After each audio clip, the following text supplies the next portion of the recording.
सालों तक एक आदमी देश की सीमाओं से दूर रहा, एक ऐसी जगह रहने लगा जहां पहचान बदलना बहुत आसान था। पर भारत के कानून से बचना इतना भी आसान नहीं था। सालों तक ये भारत के कानून से छुपता रहा और ये नाम कहीं मिट सा गया था। फिर ये अचानक से इसका नाम सुर्खियों में आने लगा। आखिर ये था कौन? Salim Dola. Salim Dola. Who? Salim Dola. In Salim Dola. Who? Salim Dola को Salim Dola. Salim Dola.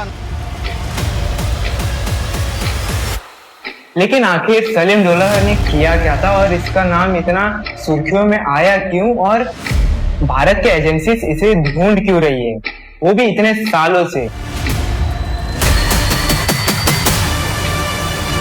इसके पीछे का रीजन क्या है? सलीम डोला के पीछे कौन था? कैसे एक इंटरनेशनल ऑपरेशन से इसे भारत लाया गया? आप सभी का स्वागत है। किसी भी कहानी को समझने के लिए उस कहानी को शुरुआत में जानना बहुत जरूरी होता है। तो इस कहानी की शुरुआत होती है मुंबई की गलियों में।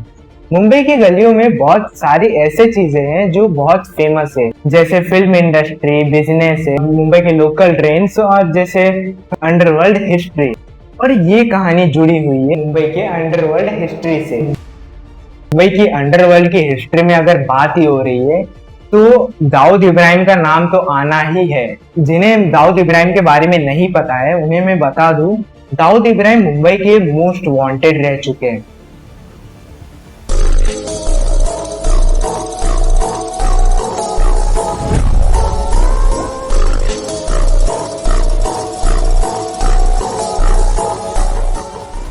इनका नेटवर्क इतना फैला हुआ है कि पूरे इंडिया में तो है ही इनका नेटवर्क, और ऊपर से इनका नेटवर्क अंडरवर्ल्ड में भी फैला हुआ है।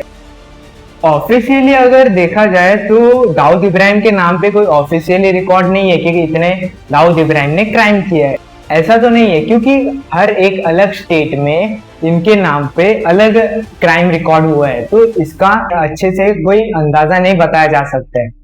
पर दाऊद इब्राहिम से बहुत सारे केसेस ऐसे हुए जो बहुत सुर्खियों में था। फर्स्ट 1993 में Mumbai blast serial case.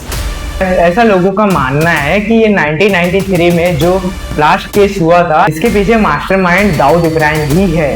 Second है ऑर्गेनाइज्ड क्राइम और अंडरवर्ल्ड नेटवर्क। इनका नेटवर्क इतना फैला हुआ था कि अंडरवर्ल्ड के गैंगस्टर भी इनके साथ थे, और ये दाऊद इब्राहिम बहुत सारे केसेस ऑर्गेनाइज करते थे कि कैसा होगा और कैसा किया जाएगा। और थर्ड है आर्म्स स्मगलिंग। जो 1993 में जो केस हुआ था, ब्लास्ट केस, उस केस के जांच में पता चला था कि जो ब्लास्ट के लिए जो सामान लाया गया था, विस्फोटक से रिलेटेड या गन्स आर्म्स से रिलेटेड जो सामान था, वो स्मगलिंग करके लाया गया था, और इसके पीछे नाम आया था दाऊद इब्राहिम का। और फोर्थ है मनी लॉन्ड्रिंग और इलीगल एसेट। आज भी रिपोर्ट्स के अकॉर्डिंग दाऊद इब्राहिम और उनसे जुड़े लोगों का बहुत सारे इलीगल एसेट्स है और अवैध संपत्ति है, जिसके पीछे कोई रीजन नहीं है कि कहां से ये पैसा आया है। और फिफ्थ है क्रिमिनल केसेस और एक्सटॉर्शंस। मुंबई के डुंगरी इलाके के आसपास आज भी फिरौती के पैसे मांगे जाते हैं और उनसे जुड़े लोग आज भी दाऊद इब्राहिम के नाम से धमकी देते हैं। साफ साफ अगर कहूँ तो फिर दाऊद इब्राहिम इंडिया के और अंडरवर्ल्ड के सबसे बड़े गैंगस्टर में से दाऊद इब्राहिम एक है। और दाऊद इब्राहिम इतने सारे केसेस और क्राइम्स को अकेले तो करने वाले हैं नहीं, तो केसेस को और क्राइम्स को हैंडल करने के लिए दाऊद इब्राहिम ने अपनी एक अलग से कम्युनिटी बनाई थी जो सिर्फ क्राइम्स के लिए, और इस कम्युनिटी को नाम दिया गया था द डी कंपनी। मतलब जो दाऊद इब्राहिम से जुड़े हुए लोग हैं उन्हें डी कंपनी के नाम से जाना जाएगा। जो दाऊद इब्राहिम के लिए काम करते हैं या उनसे रिलेटेड लोग हैं, तो उनको डी कंपनी के कम्युनिटी में शामिल किया गया है।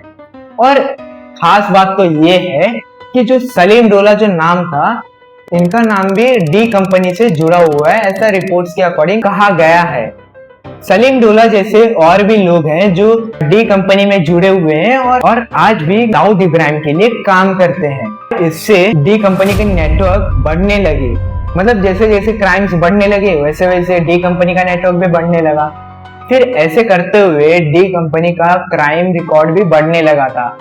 और जैसे जैसे बढ़ने लगी तो फिर सरकार पे प्रेशर क्रिएट होने लगा। इन केसेस को रोकने के लिए सरकार ने बहुत सारे ऑपरेशंस किए, बहुत काम किए इन क्राइम्स को रोकने के लिए। पर ऐसा लोगों का मानना है कि दाऊद इब्राहिम ने पुलिस स्टेशंस में कुछ पुलिस को खरीद के रखे थे, जिससे कभी भी अगर पुलिस कोई एक्शन लेने वाली होती है इन क्राइम्स के ऊपर तो उन्हें पहले ही पता चल जाता है कि इस क्राइम पे रेड पड़ने वाली है या अगर जांच होने वाली है। तो इससे पहले पुलिस के एक्शन से पहले ही दाऊद के लोग मतलब जो डी कंपनी है उनके लोग पहले ही अलर्ट हो जाते हैं और क्या पुलिस के हाथ में आते ही नहीं है। दाऊद इब्राहिम से क्राइम्स तो बहुत होते थे, पर उन क्राइम्स में से एक है ड्रग्स लोडिंग या ड्रग्स ट्रैफिकिंग का। तो इस ड्रग्स ट्रैफिकिंग को हैंडल करने के लिए सलीम डोला थे। और सलीम डोला जैसे बहुत सारे लोग हैं जो अलग अलग केसेस, अलग अलग क्राइम्स को अलग अलग लीड करते हैं। और इस ड्रग्स लोडिंग या ड्रग ट्रैफिकिंग को लीड करने वाले सलीम डोला थे। और इस क्राइम को पकड़ने के लिए सीक्रेट ऑपरेशन किया गया था। और इस सीक्रेट ऑपरेशन से सलीम डोला को ऑलमोस्टली पकड़ लिया गया था। पर सलीम डोला को ये चीज पहले पता चल गया कि पुलिस उसे पकड़ने वाली है। तो सलीम डोला ने क्या किया कि देश से ही फरार हो गया। पुलिस इस केस के पीछे बहुत सालों से थी। जैसे ही सलीम डोला देश से फरार हुआ तो अभी सरकार के ऊपर और पुलिस एजेंसीज पे चैलेंज हो गया कि मतलब अब तो इस क्रिमिनल को पकड़ना ही पड़ेगा, क्योंकि तभी इतने क्राइम्स के बाद किसी क्रिमिनल को इतना जल्दी छोड़ा नहीं जा सकता। पुलिस सारे क्रिमिनल्स को ऐसा लगता है कि कोई क्राइम कर दो फिर किसी देश में फरार हो जाते, कोई कुछ कर ही नहीं पाएगा। पर ऐसा नहीं है। आज की टेक्नोलॉजी और सरकार ऐसी हो गई है कि किसी इंटरनेशनल कंट्री में भी जाके उस क्रिमिनल को पकड़ के लेके आ सकती है। थोड़ा टाइम लगता है पर इस काम को किया जा सकता है। और ये चीज उन्हें आसान क्यों लगता है कि मतलब किसी भी देश में फरार हो जाने से भी कोई भी हमें पकड़ ही नहीं सकता, क्योंकि इसके पीछे एक कारण है। क्योंकि किसी भी देश में दूसरे कंट्री के रूल्स या रेगुलेशन या उनके पुलिस एजेंसीज दूसरे कंट्री में पकड़ नहीं सकते, जो क्रिमिनल्स के लिए सबसे बड़ा फायदा है कि मतलब हमारे देश के रूल्स रेगुलेशन तो काम नहीं करेंगे तो और बाकी जिस कंट्री में अभी उन लोग रह रहे उन्हें तो कुछ होने वाला नहीं है। तो इसी वजह से उन्हें ये तरीका सबसे बड़ा अच्छा लगता है कि मतलब दूसरे देश में फरार हो जाने, जिससे सारे क्रिमिनल्स बच भी जाते हैं। और ऐसे बहुत सारे केसेस है जहाँ क्रिमिनल्स दूसरे देश शिफ्ट हो जाते हैं और अपना धंधा दूसरे देश से रेगुलेट करते हैं। पर इस क्रिमिनल को पकड़ना बहुत जरूरी हो गया, क्योंकि उस समय बीजेपी की सरकार पहली बार सरकार में आई थी, जिससे जनता की भी मांगे बढ़ने लगी कि इस क्रिमिनल को पकड़ा जाए। और ये पुलिस एजेंसीज के भी बहुत बड़ा टारगेट था कि इस क्रिमिनल को पकड़ना ही चाहिए। अभी सरकार भी सलीम डोला के पीछे पड़ गई थी। जो कहानी सिर्फ और सिर्फ गलियों में था वो आज इंटरनेशनल लेवल पे आ गया। मतलब जहां पहले का सिर्फ मुंबई की गलियों में खोजा जा रहा था, अभी इस चीज को थोड़ा कॉम्प्लिकेटेड होके अभी इसे इंटरनेशनली खोजा जाएगा और इसे पकड़ा जाएगा। लोग अक्सर सोचते हैं किसी दूसरे देश में चले जाने से हमें कोई अभी पकड़ नहीं सकता, पर ऐसा सोचना गलत है। आज के समय में इंटरनेशनली क्रिमिनल्स को भी पकड़ा जा सकता है, जैसे पासपोर्ट रिकॉर्ड्स और इंटरनेशनल अलर्ट्स और साथ में इंटेलिजेंस शेयरिंग। इन चीजों से इंटरनेशनली क्रिमिनल्स को पकड़ा जा सकता है। इसी प्रोसेस को चालू रखते हुए इंडियन एजेंसीज सालों से सलीम डोला के पीछे पड़ी हुई थी और इसके रिकॉर्ड्स को रिकॉर्ड कर रही थी। हर एक मूवमेंट और हर एक मूव्स को रिकॉर्ड कर रहे थे इंडियन एजेंसी। ऐसे केसेस को हैंडल करने के लिए country Interpol red notice process या अलर्ट कर सकती है। आखिर ये इंटरपोल रेड नोटिस क्या है और क्यों और कैसे होता है? ये कोई इंटरनेशनल अरेस्ट वारंट नहीं है। इसका क्या है, इसे एक अलर्ट प्रोसेस कहा जाता है कि मतलब किसी दूसरे कंट्री को बताना होता है कि ये ये एक पर्सन है जो हमारे देश में मोस्ट वांटेड क्राइम करके ये भाग के आपके शहर में आया हो तो इसे पकड़ना जरूरी है और इसका क्राइम प्रोसेस में कर सकते हो। दोनों देशों की जिम्मेदारी हो जाती है किसी वांटेड को पकड़ने के लिए।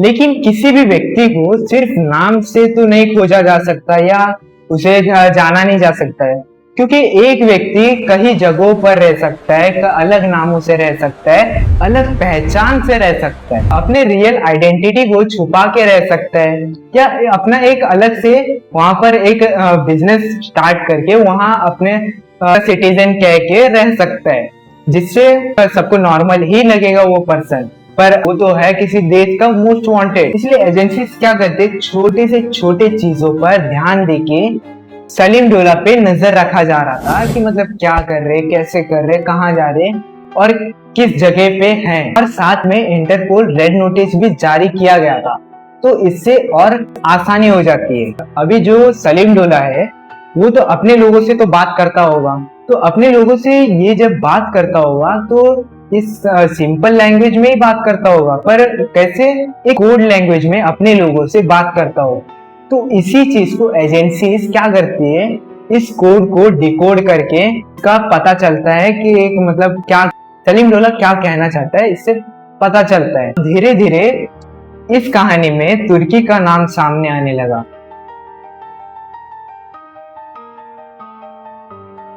तुर्की में एक इस्तांबुल करके एक जगह है, उस जगह पे सलीम डोला अपना नाम और पहचान छुपा कर रहने लगा था।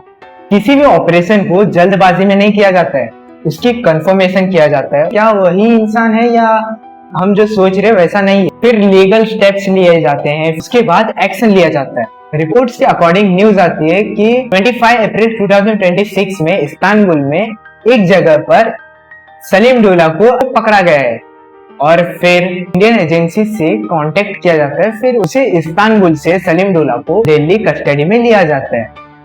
और ये जो कहानी है ये सिर्फ और सिर्फ ड्रग ट्रैफिकिंग की कहानी नहीं है, ये कहानी एक सरकार की जीत है, जो एजेंसीज की जीत है। सालों तक एक वांटेड के पीछे लगे रहना, आखिर में अरेस्ट कर लेना, ये एक जीत है एजेंसीज की। सलीम डोला को अभी तो पकड़ा गया है, कुछ महीनों पहले ही पकड़ा गया है, तो अभी तो कुछ खुलासा नहीं हुआ है कि और बाकी जानकारी मिली नहीं है कि मतलब इसके पीछे कौन है। तो जैसे जैसे बाद में अगर न्यूज आती है या रिपोर्ट्स आती है तो मैं आपको पार्ट 2 भी बना के दे सकता हूँ। अगर वीडियो अच्छी लगी हो तो थोड़ा कमेंट कर दीजिए और साथ में लाइक और सब्सक्राइब भी कर लीजिए।